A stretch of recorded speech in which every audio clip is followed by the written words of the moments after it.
우리 지난 시간에 이어서 사무엘 하서 우리 2장에 있는 말씀부터 함께 보고자 합니다. 사무엘 하서 2장입니다.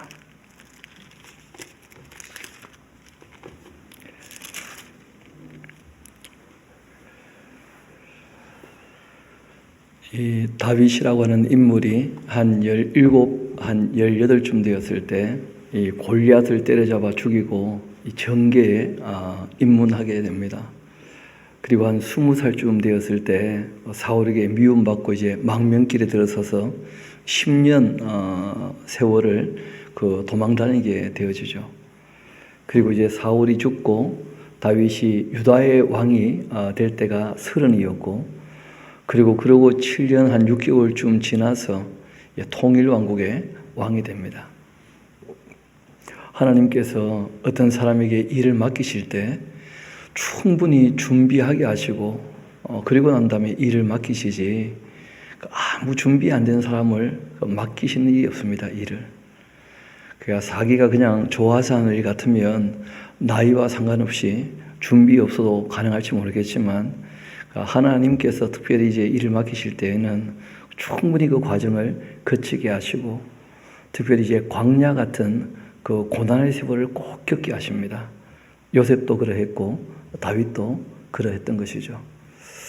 그리고 이제 유다 한 지파를 한 7년 반쯤 통치해 봐야 또 12지파 전체를 또 이어 통치할 수 있는 그런 입장이 되죠.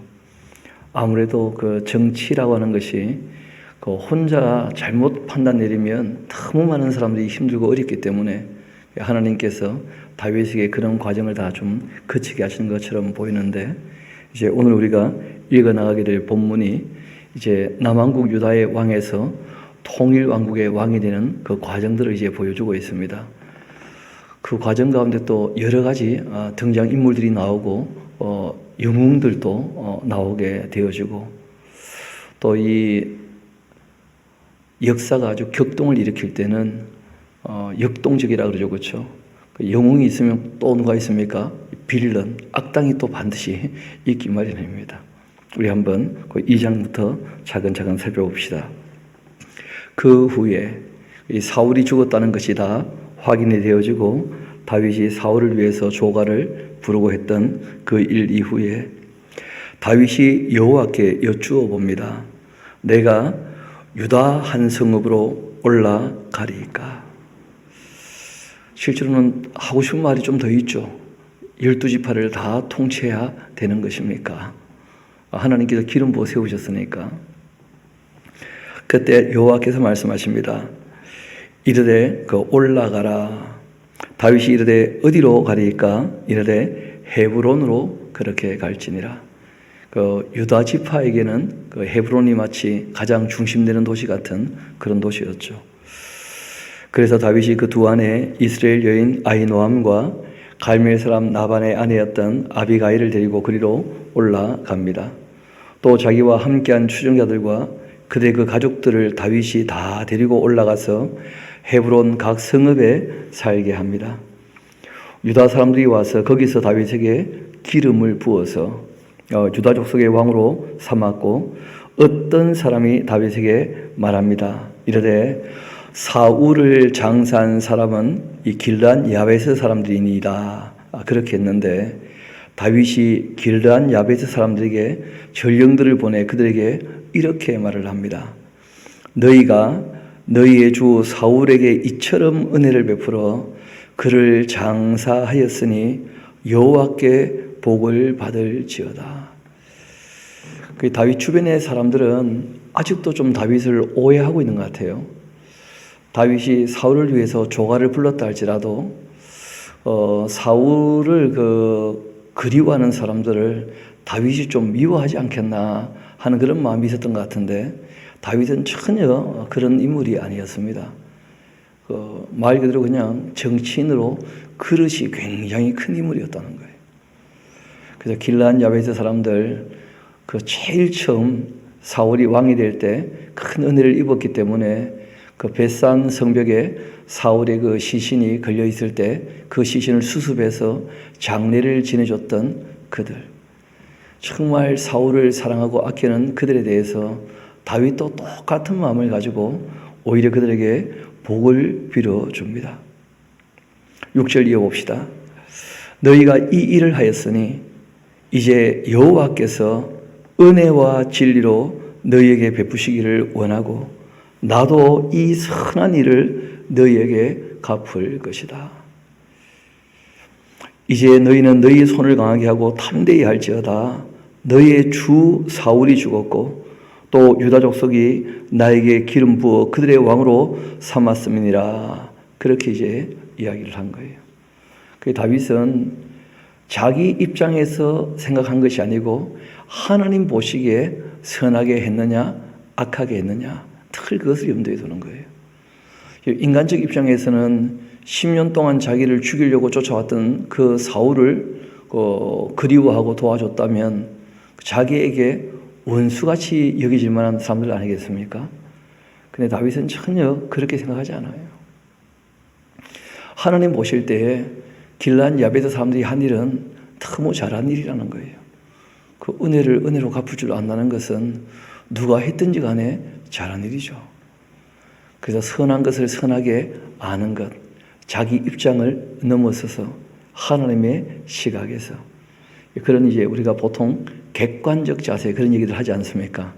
자기 입장만 생각하지 말고 좀 객관적으로 봐라 그런 얘기를 하는데 다윗에게는 그런 안목이 있었다는 거예요. 그래서 이 다윗이 참 놀라운 얘기를 하죠. 복을 빌어주면서 은혜와 진리가 너희들과 함께하기를 원한다 하고 이제 이야기를 합니다. 이어봅시다. 8절입니다. 사울의 군사령관 넬의 아들 그 아브넬이 이미 사울의 아들 이스보셋을 데리고 마하나임으로 건너가서 길라앗과 아술과 이스라엘과 에브라임과 베냐민 온 이스라엘의 왕으로 삼았습니다. 이 이스보셋 하는 사람은 그 사울의 넷째 아들이죠, 그렇죠? 셋은 죽었고 그 이스보셋 하는 말이 참 이름이 좀 그래요. 수치스러운 사람이다 그런 뜻이에요. 사울이 이 아이를 어릴 때 어떻게 봤는지 참 내 아들이지만 참 부끄러운 아들이다 그렇게 이제 이름을 지었고 넬이라고 하는 대단한 이 용장이 있었기 때문에 그 사람이 이제 사울 집안이 완전히 쓰러졌지만 그 이스보셋이라고 하는 사울의 그 아들을 옹해해서 왕으로 세우고 아브넬이 이제 그 이스라엘을 지탱하고 있는 것입니다. 실제로 11지파가 다 아브넬 손아귀에 지금 있는 것이죠. 그렇게 사울의 아들 그 이스보셋이 이스라엘 왕이 될 때 나이가 40세였고 2해 동안 왕이 있었는데 유다 족속은 다윗을 따랐습니다. 다윗이 헤브론에서 유다 족속의 왕이 된 날수는 7년 6개월이었습니다. 넬의 아들 그 아브넬과 사울의 아들 이스보셋의 그 신복들은 마하나임에서 나와 기브온에 이르고 수라의 아들 그 요압과 다윗의 신복들도 나와 기브온 목가에서 그들을 만나 함께 앉습니다. 이는 못 이쪽이요 그는 못 저쪽이었습니다. 그리고 아브넬이 요압에게 말합니다. 원컨대 청년들에게 일어나서 우리 앞에서 겨루게 하자. 요압이 이르되 일어나게 하자. 그렇게 했고 그들이 일어나 그 수드로 나갔는데 베냐민과 사울의 아들 이스보셋의 편에서 12명이 나갔고 다윗의 신복 중에서 12명이 나갔습니다. 그런데 각기 상대방의 머리를 잡고는 칼로 상대방의 옆구리를 찌르자 일제히 쓰러지고 말았어요. 그러므로 이제 그것이 헬갓 하수림이라 칼에 바치라 그런 뜻이거든요. 그렇게 일컫게 되었고 기브온에 있습니다. 그날 싸움이 맹렬하게 되었고 아브넬과 이스라엘 사람들이 다윗의 신복들 앞에서 패하게 됩니다. 아브넬이 11지파를 이끌고 나와서 유다 한 지파와 이제 싸움을 하게 된 거예요. 그런데 실제로 11지파는 그 유다 지파를 짓밟으려고 온 게 아닙니다. 어차피 이제 다 다윗의 나라가 될 것인데 자기들의 그 위력을 한번 좀 보여줘서 다음에 항복을 해도 다윗에게 그 너무 업수의 여김을 받지 않을 그런 마음이 있는 것이고 반면 유다 지파는 10년 세월 동안 계속 사울에게 핍박받았지 않습니까? 그러니까 뭐 독이 오를 대로 올라오 있는 그런 입장이에요. 그래서 이 아브넬 입장에서는 그냥 대표 12명 내보내가지고 걔들끼리 그냥 칼싸움하고 그거로 끝낼 마음이 있었던 모양인데, 그런데 그때 이제 12명, 24명이 거기서 죽고 말자 유다지파 사람들이 이 공격에 올라오고 11지파는 도망가기 이제 바쁘게 된 것이죠. 다시 한번 17절 봅시다. 그날 싸움이 심히 맹렬했고 아브넬과 이스라엘 사람들이 다윗의 신복들 앞에서 패하게 됩니다. 그곳에 수라의 그 세 아들 요압과 아비새와 아사헬이 있었는데 아사헬의 그 발은 들로로 같이 빠른 사람이었어요. 빠른 것은 참 좋은데 문제는 이 사람은 설 때 설 줄을 몰라요. 그 악셀에다가 문제가 있어서 사고 나는 게 아니고 브레이크를 밟을 때 안 밟아서 이 사고가 나는 것이죠. 이 사람이 멈출 줄도 알아야 되는데 그 아사헬이라는 사람은 달리기를 기가 막히게 잘하고 싸움을 잘하는 사람인데 멈출 줄 몰라서 이제 문제가 됩니다. 이어봅시다. 그 아사헬이 아브넬을 쫓아 달려가는데 좌우로 치지도 않고 아브넬이 뒤를 쫓아갑니다. 그 아브넬이 뒤를 돌아보며 말하죠. 아사헬아, 너냐? 대답하되 나로라. 그 아브넬이 그에게 말하죠. 너는 왼쪽으로나 오른쪽으로나 가서 청년 하나를 붙잡아 그 군복을 빼앗으라. 그렇게 하되 아사헬이 그렇게 하기를 원치 않고 그 뒤를 쫓으매 아브넬이 다시 아사헬에게 말합니다. 너는 나 쫓기를 좀 그쳐라. 내가 너를 쳐서 땅에 엎드려지게 할 까닭이 대체 뭐냐? 그렇게 하면 내가 어떻게 너 형 요압을 대면하겠느냐? 이후에 어차피 다시 요압을 만나고 다윗을 만나야 될 텐데 요압의 동생 되는 너를 내가 죽이면 어떡하냐? 그러니까 제발 나를 쫓아오지 마라. 아브넬이 그런 말을 하면서 도망가는 거예요. 대단한 인물이죠. 그러나 그 아사헬이 물러가기를 거절하고 결국은 이제 아브넬이 어쩔 수 없이 그 창을 들고 가다가 창을 이게 거꾸로 휘어잡은 거죠. 쉽게 말하면. 그래서 스스로 와서 이제 그 창 뒤 끝으로 그 배를 찌르니 창이 그 등을 꿰뚫고 나가게 되어서 그 아사헬이 와서 마치 창에 스스로 찔린 것처럼 그렇게 이제 죽고 말았어요. 그곳에 엎드려져 죽음에 아사헬이 엎드려 죽은 곳에 이르는 자마다 머물러 서게 됩니다. 요압과 이 아비새가 아브넬의 뒤를 쫓아 기브온 거친 땅의 길가 기야 맞은편 이 암마산에 이를 때 해가 지게 되었는데 베냐민 족속은 함께 모여 아브넬을 따라서 한 무리를 이루고 작은 산 꼭대기에 있었습니다. 그때 이 아브넬이 요압에게 외치죠. 이르되 칼이 영원히 사람을 상하겠느냐? 마침내 참혹한 일이 생길 줄을 알지 못하느냐? 아브넬은 실제로 싸우러 왔던 것이 아니었기 때문에 세력을 보이러 왔던 것이기 때문에 일이 이상하게 지금 꼬이게 된 거 아닙니까? 그런데 요압이 계속 전쟁을 하고자 이 아브넬을 쫓아오니까 아브넬이 정말 참혹한 일을 한번 경험해 보려고 그러냐? 진짜 한번 붙어볼까? 하고 이제 겁박을 한 거죠. 너가 언제 무리에게 그 형제 좋기를 그치라 명령하겠냐? 요압이 이르되 하나님 살아계심을 두고 맹세하는데 너가 말하지 아니하였다면 무리가 아침에 각각 다 돌아갔을 것이고 그 형제를 쫓지 아니하였으리라. 그렇게 하고 요압이 나팔을 불어서 온 무리가 머물러 서게 되고 다시는 이스라엘을 쫓아가지 않고 다시는 싸우지 않게 되었습니다. 전쟁에서 될 게 아니거든요. 지금 이 유다 지파하고 나머지 11지파가 하나가 돼야 될 텐데 서로 죽고 죽이고 그렇게 해서 되겠습니까? 아브넬은 그걸 다 아는 사람이고 요압은 자기 동생이 죽어서 열받아가지고 이제 아브넬을 쫓아갔다가 아브넬의 말을 듣고는 정신을 차린 거죠. 그렇지만 또 자기도 자기 입장에 있으니까 너가 말을 안 해도 우리가 안 싸우려고 그랬다 하면서 이제 그렇게 싸움이 그치게 된 것입니다. 아브넬과 그 부하들이 밤새도록 걸어서 아라바를 지나 요단을 건너 비드론 온 땅을 지나 마하나임에 이제 이르게 됩니다.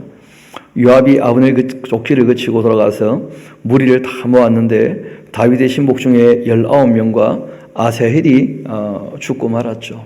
없어졌고 다윗의 그 신복들이 베냐민과 아브넬에게 속한 자를 쳐서 그 360명 정도 죽었습니다.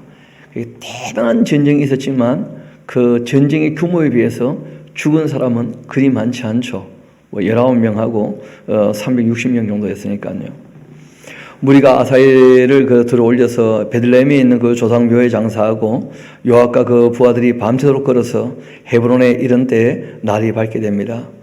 사울의 집과 그 다윗의 집 사이의 전쟁이 오래매 다윗은 점점 강해지고 사울의 집은 점점 약해질 수밖에 없죠.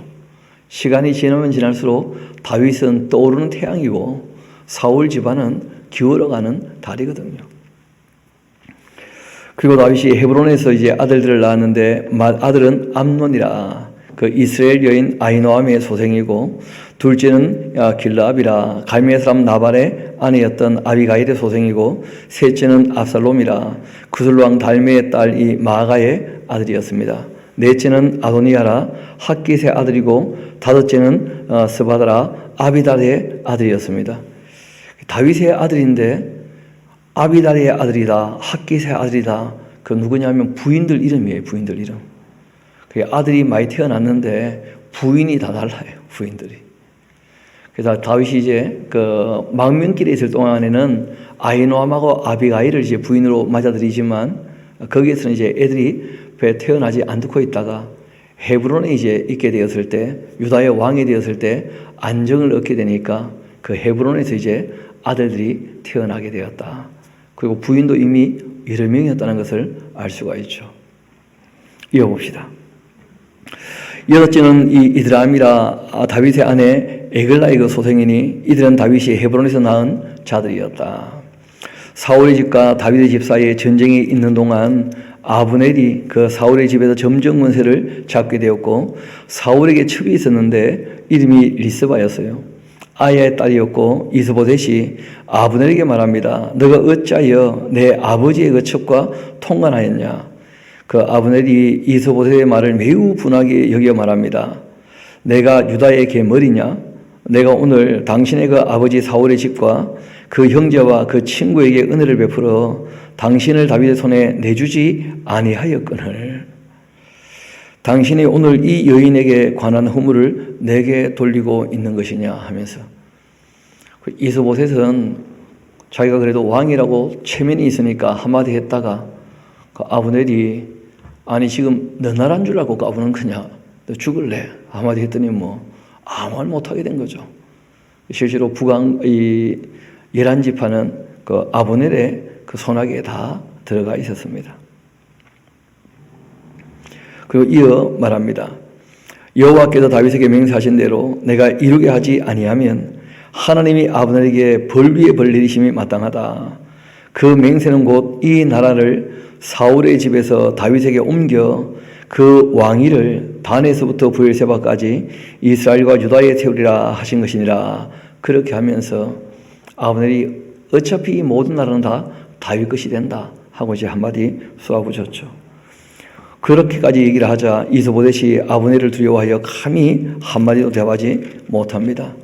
권력의 세계는 뭐 다 그런 거예요. 어떻게 보면 아브넬이 자기를 대신하여 전령들을 다윗에게 보내 이르되 이 땅이 누구의 것이니까? 또 이르되 당신은 나와 더불어 언약을 맺사이다. 내 손이 당신을 도와 온 이스라엘이 당신에게 돌아가게 하리이다. 그렇게 했더니 다윗이 이르되 좋다. 내가 너와 언약을 맺거니와 내가 너에게 한 가지 일을 요구하노니 나를 보러 올 때에 우선 사울의 딸 미가를 데리고 와라. 그리하지 아니하면 내 얼굴을 보지 못하리라. 그렇게 하고 다윗이 사울의 아들 이스보셋에게 전령들을 보내 이르되 내 처 미가를 내게로 돌려라. 그는 내가 전에 블레셋 사람의 포피 100개로 나와 정원한 자다. 그렇게 했습니다.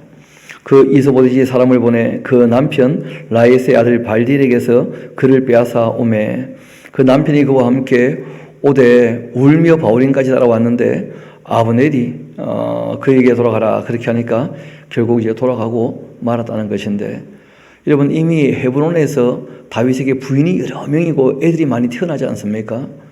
그럼에도 다윗은 젊을 때 그 충격되지 않았던 애정 때문에 첫사랑 미갈이 늘 그리웠던 거예요. 근데 이미 그 미갈은 발디엘이라는 사람에게 가서 이미 다른 살림하고 있었거든요. 근데 다윗이 나에게 항복하려면 그 미갈을 데리고 와야 된다는 거예요. 미갈을. 참 사람이 그 애정이라는 것도 참 무시 못하는 것인데, 하나님께 우리가 받는 은혜도 있지만 사람을 통해 누리는 기쁨은 또 따로 있는 것입니다. 그래서 하나님께서 한 남자와 한 여자 그런 말씀을 하신 것도 있고, 그래서 사람들에게 받아야 될 사랑을 받지 못할 때, 적어도 이 땅에 살 때에는 그게 늘 목마르고 갈증이 있는 거예요.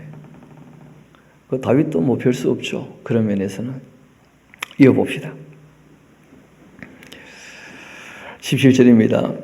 아브넬이 그 이스라엘 장로들에게 말합니다. 이르되 너희가 여러 번 다윗을 너희 임금으로 세우기를 구하였었는데 이제 그대로 해라. 여호와께서 이미 다윗에 대하여 말씀하시기를 내가 내 종 다윗의 손으로 내 백성 이스라엘을 구원하여 블레셋 사람의 손과 모든 대적의 손에서 벗어나게 하리라. 그렇게 하셨음이니라 하고는 아브넬이 또 이 베냐민 사람의 그 귀에 말하고, 아브넬이 이스라엘과 베냐민의 그 온 집이 선하게 여기는 모든 것을 다윗의 귀에 말하려고 헤브론으로 갑니다. 아브넬이 부하 20명과 더불어 헤브론에 이르러 다윗에게 나아갔는데 다윗이 아브넬과 또 그와 함께한 한 사람을 위하여 잔치를 배설하였습니다. 아브넬이 다윗에게 말하되 내가 일어나가서 온 이스라엘 무리를 내 주 왕의 앞에 모아서 더불어 언약을 맺게 하고 마음에 원하시는 대로 모든 것을 다스리시게 그렇게 하리다 했더니, 이에 다윗이 아브넬을 보내매 그가 평안히 돌아갔습니다. 문제는 그 아브넬이 돌아갈 때 요압이라는 사람이 아주 이 악한 계획을 세워요. 11지파의 군대 장관, 그리고 자기는 유다지파의 군대 장관이잖아요. 합치게 되어지면 아브넬이 자기 위에 설 거라 생각을 했던 것 같아요. 게다가 또 자기 동생을 죽였던 원수이기도 하고, 다윗은 평안히 돌려보냈는데, 한편 22절 다윗의 그 신복들과 그 요압이 적군을 치고는 크게 노력한 물건을 가지고 돌아왔는데 아브넬은 이미 보냄을 받아 평안히 갔고 다윗과 함께 헤브론에 있지 아니한 때였습니다. 요압과 함께한 모든 군사가 돌아오매 어떤 사람이 요압에게 말하여 이르되 넬의 아들 아브넬이 왕에게 왔더니 왕이 보내매 그가 평안히 갔나이다. 그렇게 하니 요압이 왕에게 나아가 이르되 어찌하심이니까? 아브넬이 왕에게 나왔거늘 어찌하여 그를 보내 잘 가게 하셨나이까? 왕도 아시려니와 넬의 아들 그 아브넬이 온 것은 왕을 속임이라. 그가 왕이 출입하시는 것을 알고 왕이 하시는 모든 것을 알려 함이니이다. 그렇게 하고 이에 요압이 다윗에게서 나와 전령들을 보내 이 아브넬을 쫓아가게 했는데 시라 우물가에서 그를 데리고 돌아왔고 다윗은 일이 그렇게 되는지를 전혀 알지 못하고 있었습니다. 아브넬이 헤브론으로 돌아오매 요압이 더불어 조용히 말하려는 듯이 그를 데리고는 성문 안으로 들어가 거기서 이 아브넬 배를 찔러 요압이 죽여버렸어요.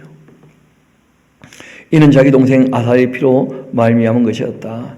그러니까 이 요압이라는 사람은 싸움은 너무 잘하는데 공과 사를 구별할 줄 모르는, 자기 욕심대로 행하는, 그래서 다윗 입장에서는 쓰기에는 너무 좋은 그런 장군인데, 그런데 자기 욕심이 과해가지고 늘 다윗에게 상처를 주고 아픔을 주는, 실제로는 자기 조카거든요. 이 요압이 큰 누나의 아들이었었는데 다윗에게 참 이 애정의 인물이 요압이라는 사람이에요. 요압. 이어봅시다.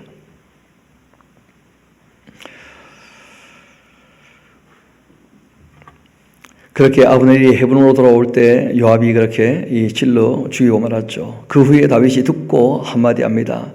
넬의 아들 아브넬의 그 피에 대하여 나와 내 나라는 여호와 앞에 영원히 무죄하다. 그 죄가 요압의 머리와 그 아버지의 온 집으로 돌아갈지어다. 또 요압의 집에서 백탁병자나 나병 환자나 지팡이를 의지하는 자나 칼에 죽는 자나 양식이 떨어진 자가 끊어지지 아니할지로도 하면서 막 저주를 바랍니다. 다윗이 아브넬이 너무 아까우니까. 그런데 뭐 군대 장관이니까 어쩔 수가 없죠. 실세 중에 하나인데 뭐 요압과 그 동생 아비새가 아브넬을 죽인 것은 그가 기브온 전쟁에서 자기 동생 아사엘을 죽인 까닭이었다. 이 다윗이 그 요압과 및 자기와 함께 있는 모든 백성이 이르되 너희는 옷 찢고 굵은 배를 띠고 아브넬 앞에서 애도하라. 그렇게 하고 다윗 왕이 그 아브넬의 상의를 따라갑니다. 그 장례식을 정말 거창하게 치러준 거예요.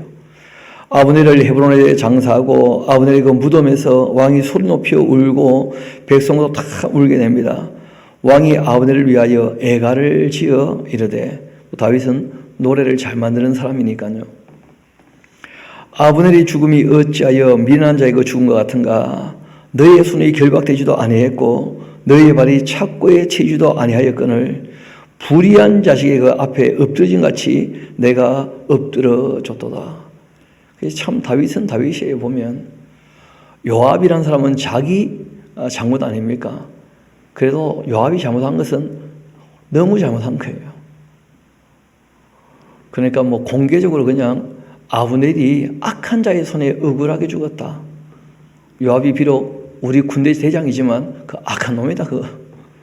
그런 아브넬 같은 인물을 죽이면 어떡하나? 그렇게 다윗이 얘기를 한 것이거든요.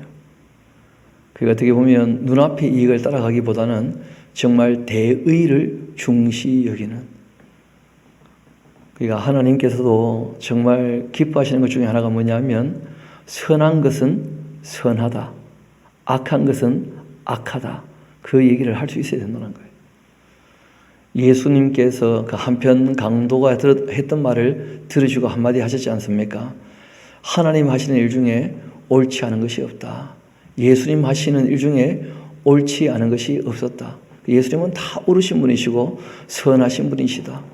선하신 하나님을 선하다고 할 때 또 자기와 함께 십자가에 달렸던 그 강도에게는 뭐라고 합니까? 우리는 정말 죽을 죄를 지은 사람들이다. 악한 것은 악하다. 선한 것은 선하다. 그렇게 얘기할 수 있을 때, 하나님을 하나님으로 인정하게 될 때, 그때 예수님께서 한편 강도에게 너 오늘 나와 함께 낙원에 있게 될 것이다. 그렇게 하셨거든요. 지금 참 안타까운 것이 악하게 행동하는 사람들을 뻔히 보면서도 같은 기독교인이기 때문에 그 악하지 않은 것처럼 포장해서 얘기하려고 하는, 그거 별로 의미가 없는 것입니다. 지금 참 안타깝게도 코로나 환자가 줄 때마다 그 변곡점에 기독교인들의 이름을 가지고 분탕질하는 것처럼 해서 자꾸 나라를 시끄럽게 만들고 혼란케 만드는 것, 그 결코 선하다 할 수 없거든요. 그건 악한 일 아니겠습니까? 이웃들을 사랑하지 못하고 자기밖에 생각하지 못하는, 그냥 하나님을 생각하는 것이 아니거든요. 자기만을 생각하는 것이지. 그럼 우리가 좀 생각을 해봐야 됩니다. 다윗이라는 인물은 하나님께서 왜 위대하게 보셨는가? 선한 것은 선하다, 악한 것은 뭐라 그랬다는 거예요? 악하다, 그렇게 했다는 거예요. 이어봅시다. 35절, 석양의 뭇백성이 나와 이 다윗에게 음식을 권하니 다윗이 맹세하여 이르되 만일 내가 해지기 전에 떡이나 다른 모든 것을 맛보면 하나님이 내게 벌 위에 벌 내리심이 마땅하니라. 그렇게 하매 온 백성이 보고 기뻐하며 왕이 무슨 일을 하든지 무리가 다 기뻐합니다. 이날에야 온 백성과 온 이스라엘이 넬의 아들 아브넬을 죽인 것이 왕이 한 것이 아닌 줄을 알게 되었습니다. 왕이 그 신복에게 말하죠. 오늘 이스라엘의 그 지도자여 큰 인물이 죽은 것을 알지 못하느냐?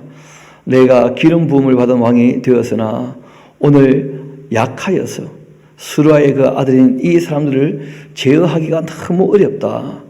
여호와는 악행한 자에게 그 악한 대로 갚으실지로다. 그렇게 얘기를 합니다.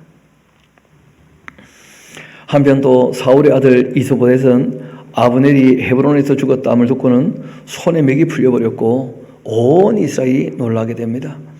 사울의 아들 그 이스보셋에게 군지휘관 두 사람이 있었는데 한 사람의 이름은 바나요, 한 사람의 이름은 레갑이라 베냐민 족속 부에롯 사람 림몬의 아들들인데 부에롯도 그 베냐민 지파에 속하였습니다. 일찍이 부에롯 사람들이 깃다임으로 그 도망하여 오늘까지 거기 우거하고 있었는데 사울의 아들 요나단에게 다리 저는 아들 하나가 있었고 그 이름은 무비보셋이었습니다.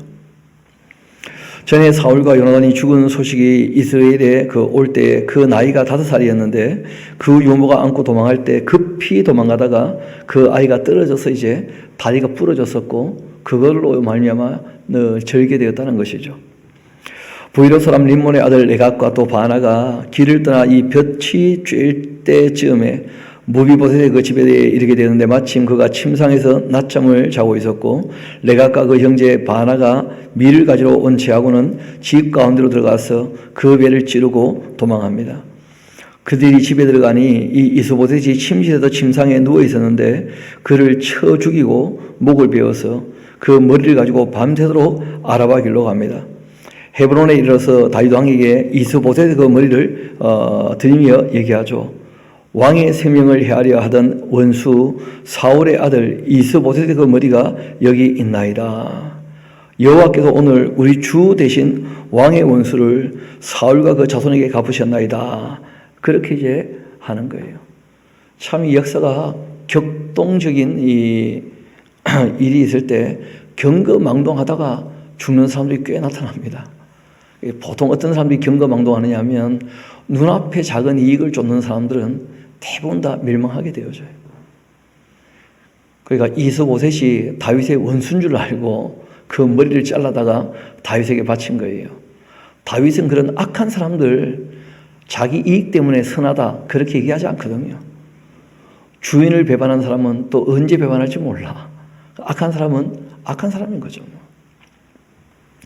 다윗이 이 부에롯 사람 림몬의 아들 이 레갑과 그 형제 바나에게 대하여 그들에게 이르되 내 생명을 여러 환난 가운데서 거지신 여호와께서 살아계심을 두고 맹세하는데 하나님 앞에서 이 일을 생각해봐라.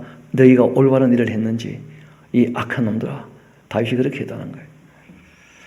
전에 사람이 내게 알리기를 보라 사울이 죽었다 하며 그가 좋은 소식을 전하는 줄로 생각했었어도 내가 그를 잡아 시글락에서 죽여 그것을 그 소식을 전한 가품으로 삼았는데 하물며 악인이 의인을 그 집 침상 위에서 죽인 것이겠느냐. 그러즉 내가 악인의 피 흘린 죄를 너희에게 갚아 너희를 이 땅에서 없이 하지 아니하겠느냐 하고는 청년들에게 명령하니까 곧 그들이 죽이고 수족을 베어버리고 그리고 헤브론 목가에 매달고 이스보셋의 그 머리를 가져다가 헤브론에서 아브넬의 그 무덤에 함께 이제 매장하게 된 것이죠. 그러니까 이런 주인을 배반한 이 악당들 그들에게 참수가 아니고요. 거기 보면 뭐라고 되어 있느냐면 머리도 잘라버렸고 수족도 잘랐다고 되어 있어요. 그러니까 몸을 완전히 분해시킨 거예요. 그냥 육등분 해버린 거예요. 다윗이 아주 이렇게 처참하게 한 이유가 있다는 거예요. 본을 보이는 것이죠. 하나님 앞에서 악하게 행동하면 안 된다는 거예요. 누구라도. 이것이 다윗의 정치 철학 중에도 한 가지였습니다. 이어봅시다. 이스라엘 모든 지파가 헤브론에 이르러 다윗에게 나와 말하죠. 보소서 우리는 왕의 한 골육입니다. 전에 곧 사울이 우리의 왕이 되었을 때에도 이스라엘을 거느려 출입하게 하신 분은 다윗 바로 당신이었었고 여호와께서도 왕에게 말씀하시기를 너가 내 백성 이스라엘의 목자가 되며 너가 이스라엘의 주권자가 되리라 그렇게 하셨나이다. 그렇게 아니라 이 이스라엘 모든 장로가 헤브론에 이르러 왕에게 나오매 다윗 왕이 헤브론에서 여호와 앞에 그들과 언약을 맺음에 그들이 다윗에게 기름 부어 이스라엘 왕으로 삼게 되었습니다. 그래서 다윗이 나이가 30세 왕위에 올라 40년 총 그러니까 1년에 돌아가신 거예요. 실제로는 그렇게 오래 산 게 아니죠. 그렇죠? 70에 돌아가셨는데 그 헤브론에 7년 6개월 동안 유다를 다스렸고 예루살렘에서 34년 동안 온 이스라엘과 유다를 다스리게 됩니다. 그리고 이제 6절 봅시다. 왕과 그 부하들이 예루살렘으로 가서 그 땅 주민 여부 사람을 치려하며 그 사람들이 다윗에게 이르되 너가 결코 이로 들어오지 못할 것이다. 맹인과 다리 저는 자라도 너를 물리치리라. 그렇게 하니 그들 생각에는 다윗이 이리로 들어오지 못하리라. 그렇게 함이었습니다. 그러니까 실제로 이 통일왕국이 된 것은 얼마 지나지 않았을 때입니다. 그러니까 유다의 왕이 되고 한 2년쯤 지났을 때 이스보셋이 죽고 아브넬이 먼저 죽고 이스보셋이 죽고 이제 다윗이 가지게 된 것이고 여전히 그때는 헤브론에서 통치했다는 거예요. 그래서 헤브론에서 한 7년 6개월 통치를 했고 그리고 이제 어떤 얘기가 이어나오느냐 하면 이 여부수 사람들이 갖고 있던 성이 있었어요. 그 성이 바로 시온산성, 예루살렘이 되는 곳이죠.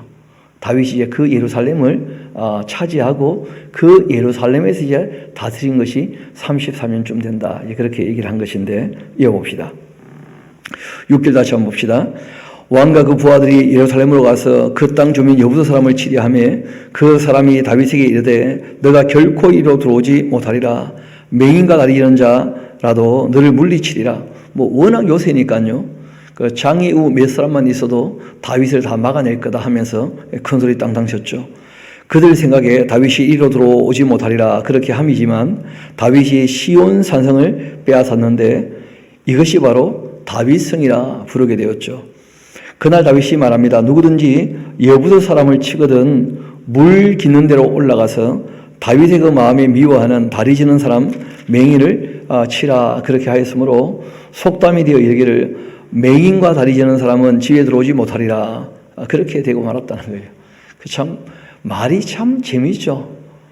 원래 그 사람들이 얘기했던 것은 뭐냐면 장애우 몇 사람이라도 다윗을 다 막아낼 수 있을 만큼 이 성은 요새 중에 요새다. 그렇게 얘기한 것이었는데 이 말이 어떻게 또 뒤집어지고 엎어졌는지 다윗은 맹인과 그리고 다리 저는 사람을 집에 들이지 않는다. 그런 이상한 속담이 또 만들어졌다는 거예요. 원래 있었던 말과 전혀 다르게 이상한 속담이 만들어지는 그런 일들이 있었다는 것인데요.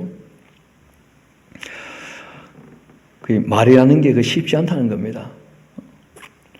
이어봅시다. 9절. 다윗이 그 산성에 살면서 다윗성이라 이름했고 다윗이 밀로에서부터 안으로 성을 둘러쌌고 만군 하나님 여호와께서 함께 계시니 다윗이 점점 강성해집니다. 두로 왕 히람이 다윗에게 이 사절들과 백향목과 목수와 석수를 보내매 그들이 다윗을 위하여 집을 지었고 다윗이 여호와께서 자기를 세우사 이스라엘 왕으로 삼으신 것과 그 백성 이스라엘을 위하여 그 나라를 높이신 것을 다 알게 되었습니다. 다윗이 자기가 히람이 와서 지어줬던 왕궁에 이제 앉게 되어지니까 내가 이제 왕이 되었나 보다. 하나님께서 옛날 사무엘을 통하여 내 머리에 기름을 부으시더니 드디어 이제 내가 하나님께서 기름 부으신 대로 왕이 되었구나. 그렇게 이제 이해하게 되었다는 거죠. 이어봅시다. 다윗이 헤브론에 올라온 후에 예루살렘에서 처첩을 더 두게 되었는데 아들과 딸들이 또 다윗에게서 나게 됩니다. 예루살렘에서 그에게 난 자들의 그 이름은 삼무와 소밥, 나단과 솔로몬. 보이시죠?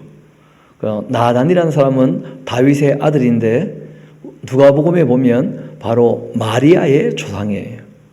이 마리아도 다윗의 후손인데 나단의 계열로 들어옵니다. 반면에 마태복음을 보면 요셉의 족보는 솔로몬으로 내려오는 족보가 요셉의 족보예요. 그래서 마태복음하고 누가복음하고 그 족보를 보면 좀 다른 이유가 거기 있습니다. 요셉도 마리아도 둘 다 다윗의 후손들이에요. 다. 그래서 예루살렘에서 이제 또 태어난 아이들이 있다는 것이죠. 그중에 이제 나단과 그리고 솔로몬 이름 정도는 좀 기억해 두시면 우리가 나중에 신약을 볼 때 그 족보를 보면서 이래서 이렇게 된 것이구나 하고 별로 이제 헷갈리지 않게 될 겁니다. 이어봅시다. 그 이팔과 또 엘리수아와 네벡과 또 야비아와 그리고 엘리사마와 엘야다와 그리고 엘리벨렉이었다. 그리고 이스라엘이 다윗에게 기름을 부어 이스라엘 왕으로 삼았다 함을 블레셋 사람들이 듣고는 블레셋 사람들이 다윗을 찾으러 다 올라오매 다윗이 듣고 요새로 나갔고 블레셋 사람들이 이미 이르러 르바임 골짜기에 가득했는데 다윗이 여호와께 여쭈어 이르되 내가 블레셋 사람에게로 올라가리이까 여호와께서 그들을 내 손에 넘기시겠나이까? 여호와께서 다윗에게 말씀하시되 올라가라, 내가 반드시 블레셋 사람을 내 손에 넘기라, 그렇게 하신지라. 다윗이 바알브라심에 이르러 거기서 그들을 치고 다윗이 말하되 여호와께서 물을 흩은 같이 내 앞에서 내 대적을 흩으셨다 하므로 그곳 이름을 바알브라심. 이 바알이란 말이 고유 명사로 사용되어지면 신의 이름이에요. 그런데 일반 명사로 사용될 때가 있습니다. 주인이라는 뜻이에요. 주인. 그러니까 주께서 바알브라심 흩으셨다. 주님께서 승리케 하셨다. 그렇게 이제 바알이 일반 명사로 쓰일 때가 있다는 겁니다. 자주 있는 일은 아닙니다. 그래서 하나님의 도우심으로 승리했는데 그 도시 이름을 바알브라심이라 그렇게 이름을 붙였다니까 의아해 하시는 분들이 가끔 계시더라고요. 그 바알은 그 우상 이름 아니냐? 그 우상 이름이죠. 그렇지만 가끔 이것이 그냥 주인이라고 하는 그 뜻 그 자체로 쓰이는 경우가 간혹 있었다는 거예요. 많지는 않습니다. 이 바알브라심이 이제 그런 곳이죠. 이어봅시다. 거기서 블레셋 사람들이 그들의 그 우상을 버렸으므로 다윗과 그 부하들이 치우니라. 블레셋 사람들이 다시 올라와서 르바임 골짜기에 가득했고 다윗이 여호와께 여쭙니다. 이르되 올라가지 말고 여쭈니까 하나님께서 말씀하시죠. 올라가지 말고 그들 뒤를 돌아서 뽕나무 숲을 맞은편에서 그들을 기습하되 뽕나무 꼭대기에서 걸음 걷는 소리가 들리거든 곧 공격하라. 그때 너희가 여호와가 너보다 앞서 나아가서 블레셋 군대를 칠 거다. 그렇게 하셨습니다. 이에 다윗이 여호와의 그 명령대로 행하여 블레셋 사람을 쳐서 게바에서 게델까지 이르게 됩니다. 그래서 우리가 다윗의 이 전쟁은 여호와의 전쟁인데 여호와의 전쟁은 특징이 있죠. 악을 도말하는 전쟁이라는 거예요. 그래서 다윗은 항상 전쟁하기 전에 하나님께 이거 해야 되는 전쟁인지 그렇지 않은 것인지 이걸 이제 물어보는 것이죠.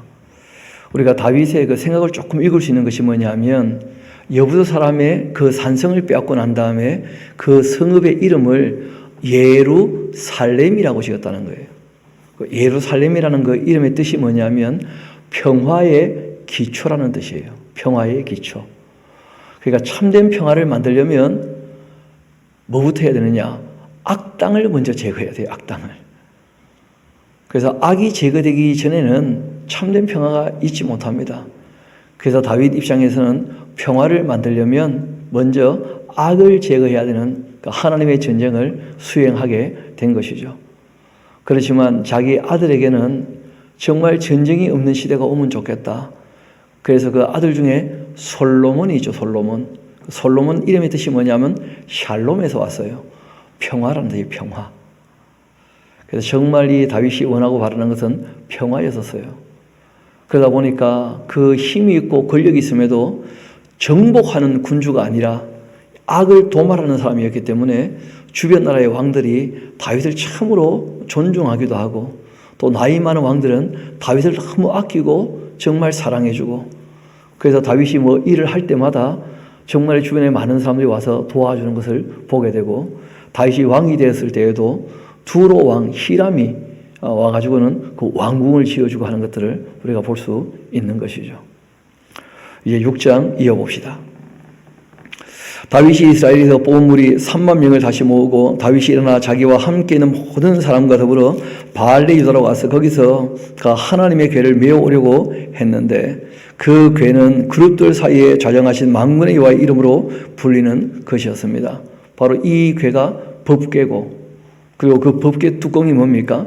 시은좌고 그리고 그 장소를 또 뭐라 그럽니까? 속죄소라 그러고 그 언약궤라 그렇게 부르기도 하죠. 그렇죠?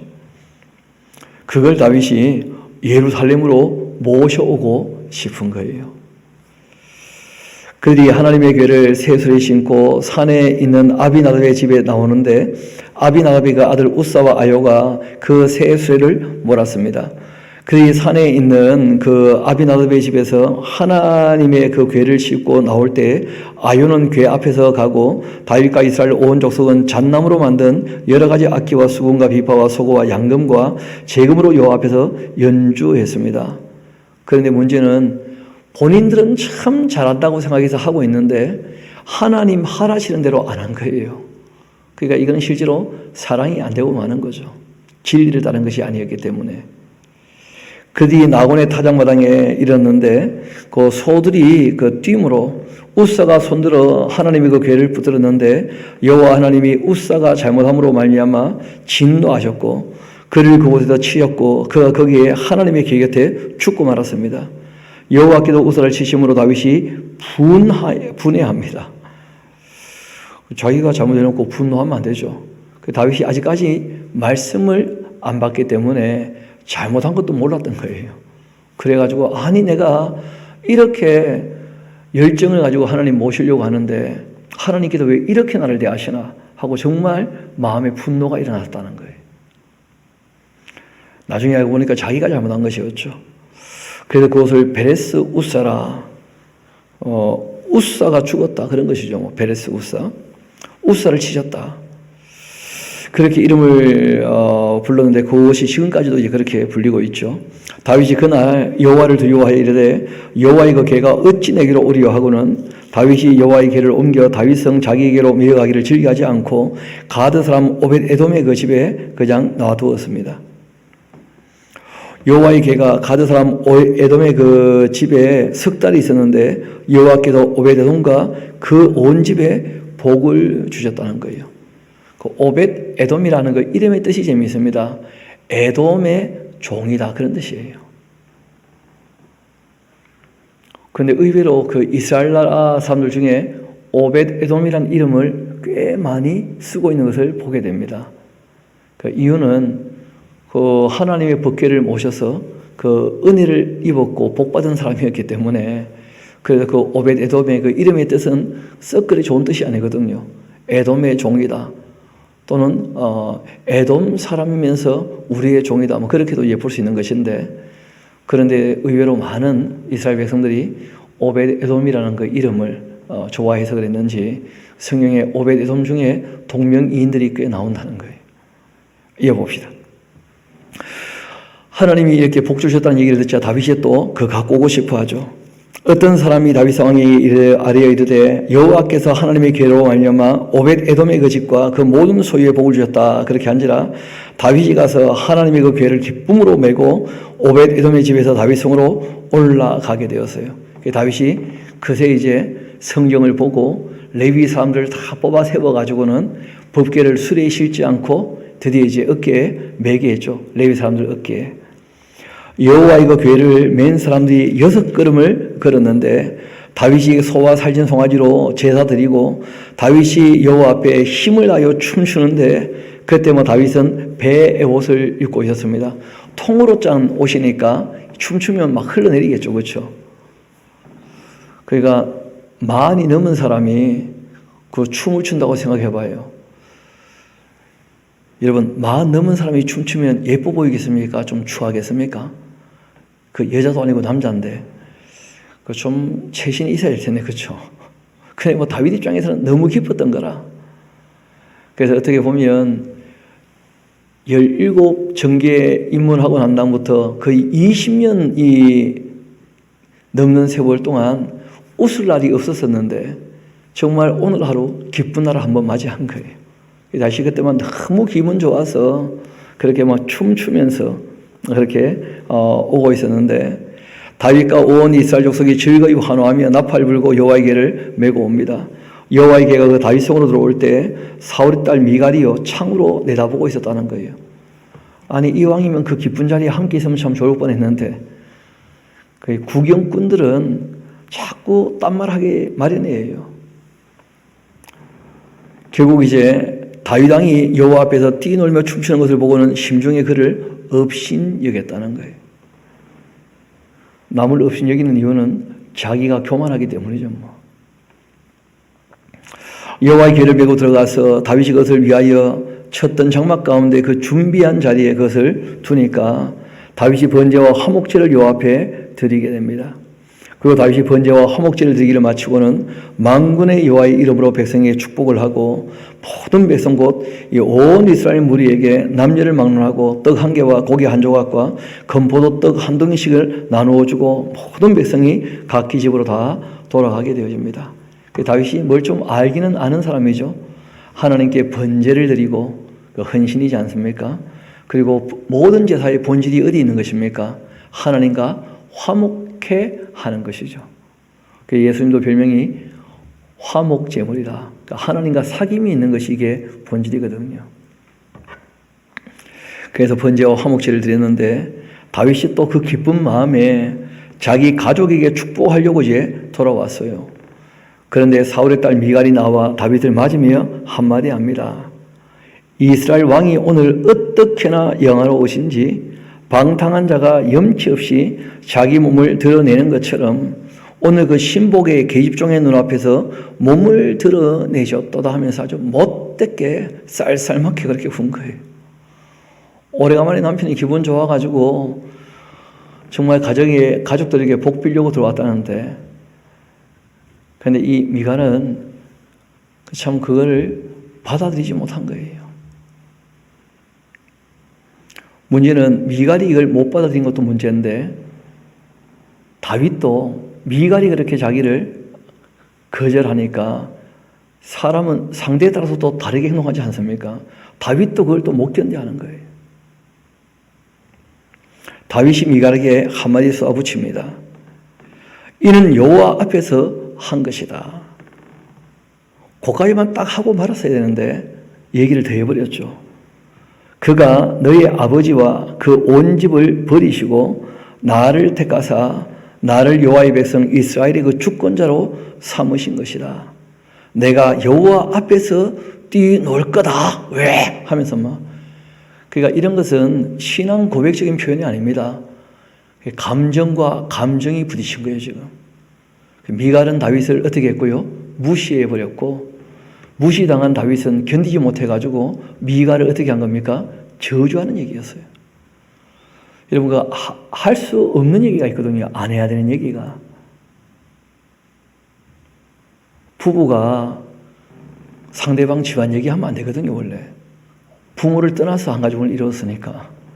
그래서 다윗이 아무리 마음이 상해도 사울의 나라를 다윗에게 주셨다. 하나님께서 너희 아버지의 것을 빼앗아 나에게 주셨다. 그렇게 말하면 안 되거든요.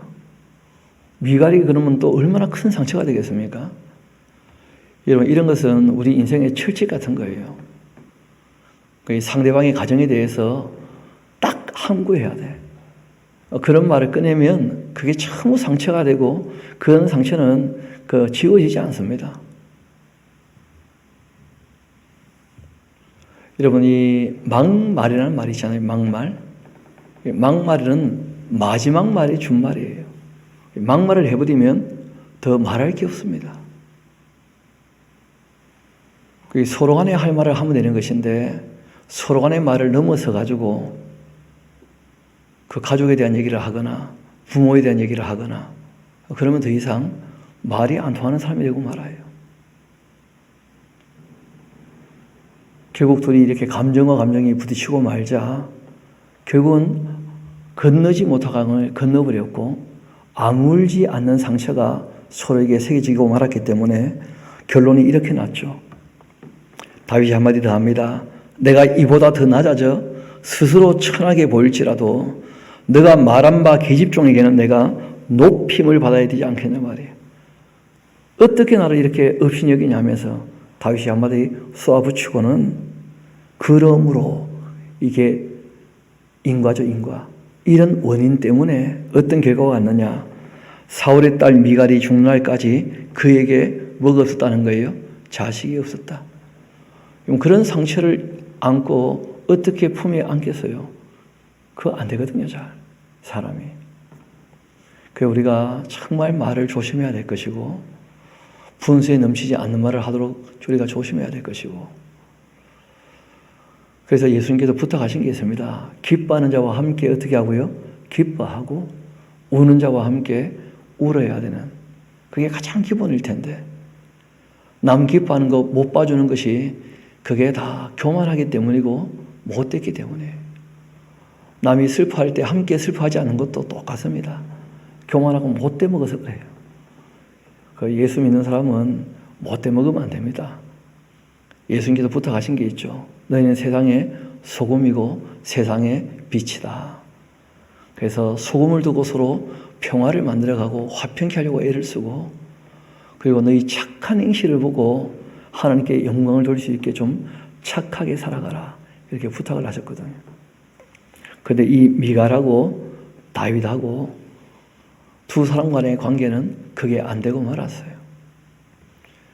이것이 이제 발단이 되어서 다윗이 마음 둘 데가 없으니까 자꾸 엉뚱한 데 마음을 쏟는 거예요.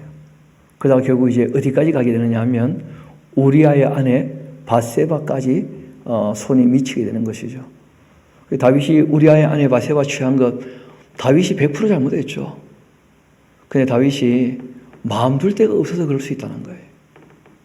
그래서 관계에 대한 문제니까 정말 우리가 관계를 잘 이어가려면 막말하지 않도록, 마지막 말이 되고 마니까 상대에게 상처가 되는 말을 하지 않도록 그게 서로 힘쓰고 애쓸 수 있으면 참 좋겠습니다. 그래서 우리가 우리 마음에서부터 천국을 만들어갈 뿐 아니라 우리가 더불어 살아갈 때 함께 공동체가, 우리 가정과 신앙 공동체가 정말 하나님께서 통치하시며 하나님 앞에서 참된 사귐이 있는 그러한 아름다운 하나님 나라를 일궈 갈 수 있게 되기를 소망합니다. 우리 함께 기도하시겠습니다.